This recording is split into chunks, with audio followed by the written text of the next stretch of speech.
परी आहे. मी आज तुम्हाला रामायणाची कथा ऐकवणार आहे. अयोध्यामध्ये दशरथ राजा नावाचा एक राजा होता. त्याच्याकडे 4 मुलगे होते, राम, लक्ष्मण, भरत आणि शत्रुघ्न. रामकडे पत्नी सीता होती. एकदा दशरथ राजाने रामाला वनवासात जायला सांगितलं. रामाने बोलला ठीक आहे. मग त्याच्यासोबत लक्ष्मण आणि सीताने जायला विचारलं दशरथ राजाने. दशरथ राजाने बोलला ठीक आहे. मग राम, लक्ष्मण आणि सीता वनवासामध्ये गेले. एक घर बनवलं त्यांच्यासाठी. तिथे खायला मिळत होतं, सगळं छान जात होतं. जोपर्यंत एकदा शूर्पणखा नावाची एक राक्षस होती वनवासामध्ये. तिने राम लक्ष्मणला बघितलं, तिला ते आवडले आणि मग तिने एका छान स्त्रीच्या रूपेमध्ये तिने विचारलं तू रामाला की तू माझ्यासोबत लग्न करणार का. रामाने नाही बोलला आणि सांगितलं की त्याला पहिल्यापासून लग्न झालं आहे, त्याचं लग्न झालं आहे. मग शूर्पणखा लक्ष्मणकडे गेली आणि विचारलं तू माझ्यासोबत लग्न करेल का. त्याने बोलला नाही. शूर्पणखाने मग परत विचारलं लक्ष्मणला. हे बघून राग आला आणि त्याने तिचं नाक आणि कान कापून घेतले. मग शूर्पणखा तिच्या भाऊ रावणकडे गेली लंकामध्ये. मग रावणने हे बघितल्यावर बोलला की हे काय झालं तुला शूर्पणखा. तिने बोललं की राम आणि लक्ष्मण हे दोघांनी मला हे केलं. ते वनवासामध्ये राहत आहेत. त्यांच्यासोबत एक छान स्त्री आहे, तिचं नाव आहे सीता. मग हे ऐकून रावणने बोलला मी त्या दोघांना मारून टाकू का. शूर्पणखाने रावणाला बोललं की तू सीताला इथे घेऊन ये आणि तिच्यासोबत लग्न कर. मग रावणाने बोललं ठीक आहे. त्यांनी सोबत मरीचला बोलवला आणि बोलला मरीचला तू पण ये गोल्डन डिअरच्या रूपेमध्ये आणि त्यांच्या घराजवळ जा. मरीचने बोलला नाही, जर त्यांनी मला मारलं तर. मग रावणने बोललं की नाही माझ्यासोबत ये, नाही तर मी तुला इथेच मारेल आता. मरीचने बोललं ठीक आहे मी येतो. मग मरीच आणि रावण गेला. मग मरीच एका गोल्डन डिअरच्या रूपेत त्यांच्या घराच्या समोर होता. सीताने त्याला बघितलं आणि बोललं रामाला की याला पकड ना, मला हा डिअर आवडला.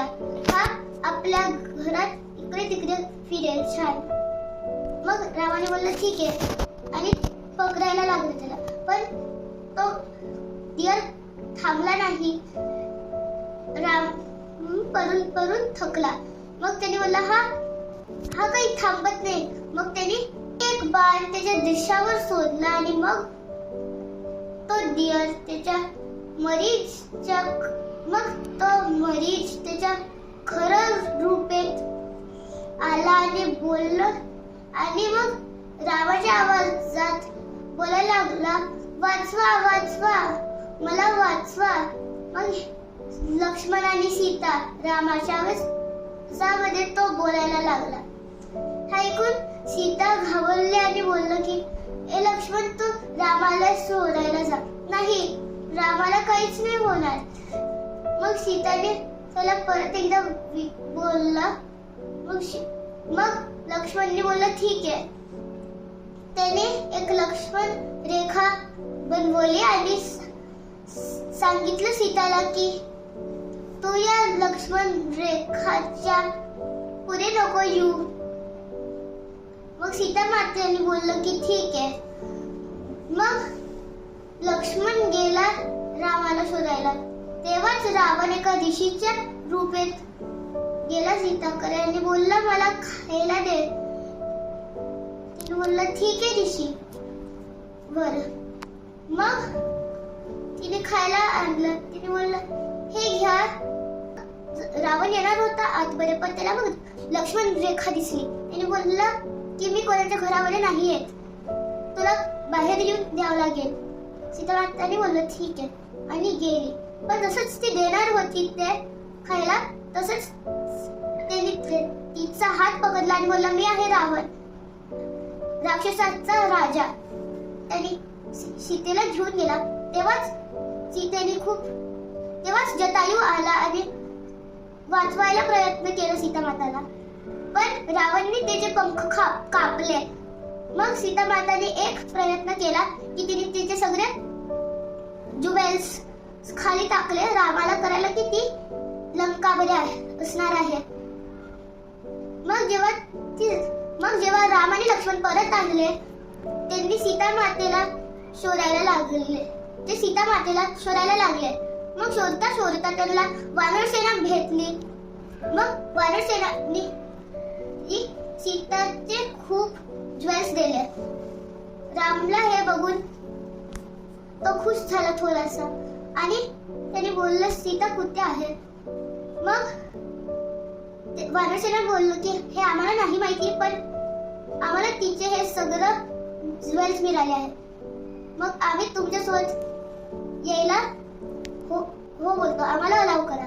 त्यांनी बोललं हो आणि ते गेले सीताला शोधायला. तेव्हा त्यांना जटायू दिसला खाली पडलेला. आणि मग जेव्हा राम गेला त्याच्याकडे आणि त्यांनी विचारलं तुला हे काय कोणी केलं. मग त्यांनी बोललं की हे रावणाने केलं, राक्षसचा राजा. तो त्यांनी सीताला किडनॅप करून लंकाला नेला आहे. मी वाचवायला ट्राय केलं सीताला, पण त्यांनी माझे पंख कापून दिले. तो आता ती लंकाला आहे त्यांनी बोलला. मग सगळी वानर सेना लंकेला गेली. लंकेला जाताना त्यांना एक समुद्र दिसला, ज्याला पार करायला त्यांनी प्रयत्न केला. मग प्रयत्न करता त्यांनी एक मोठा ब्रिज बनवला स्टोन्सनी, ज्यावर लिहिलं होतं जय श्री राम. लक्ष्मण आणि त्यांची पूर्ण वानर सेना लंकेला पोहोचली. सगळ्यात आधी मेघनाथ आणि लक्ष्मणचं युद्ध चालू झालं. मेघनाथचा बाण लक्ष्मणला लागला आणि तो बेशुद्ध पडला. मग लक्ष्मणला जेव्हा बाण लागला तेव्हा वैद्य आला आणि बोलला हे जर याला परत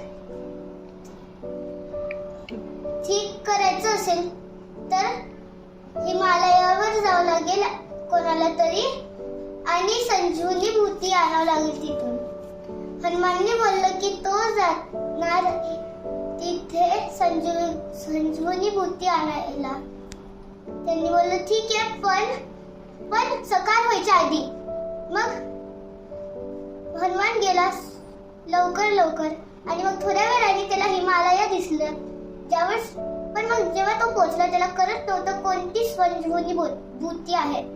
तर मग त्यांनी पूर्ण पहाड एका हातावर आणला आणि मग वैद्याला सांगितलं की आता जे पण संजीवनी भूती आहे ते आता तुम्ही घ्या. मग वैद्याने जो संजीवनी भूती होता तो घेतला आणि त्याचं औषध बनवला आणि ते लक्ष्मणला दिलं. मग लक्ष्मण परत ठीक झाला आणि मग परत होतं लक्ष्मण आणि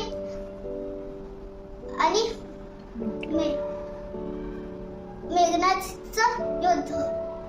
मग यावेळी लक्ष्मणचा बाण मेघनाथला लागलं आणि मग कुंभकर्ण आला आणि पूर्ण वानर सेनाला मारायला लागला. मग थोड्या वेळाने रामाने कुंभकर्णाला धनुष्यबाण लावला. मग थोड्या वेळाने रामचा धनुष्यबाण कुंभकर्णाला लागला आणि मग तो मेला. आणि मग राम आणि रावणची युद्ध चालू झाली. यात रामाने रावणच्या डोक्याला कापलं, पण रावणचा तो डोका परत आला. परत एकदा बाण लावला, परत डोका परत आला. तसं करत रावण मरत नव्हता. मग विभीषण आला आणि सांगितलं रामाला की याच्या बेलीबटनमध्ये बाण लावा आणि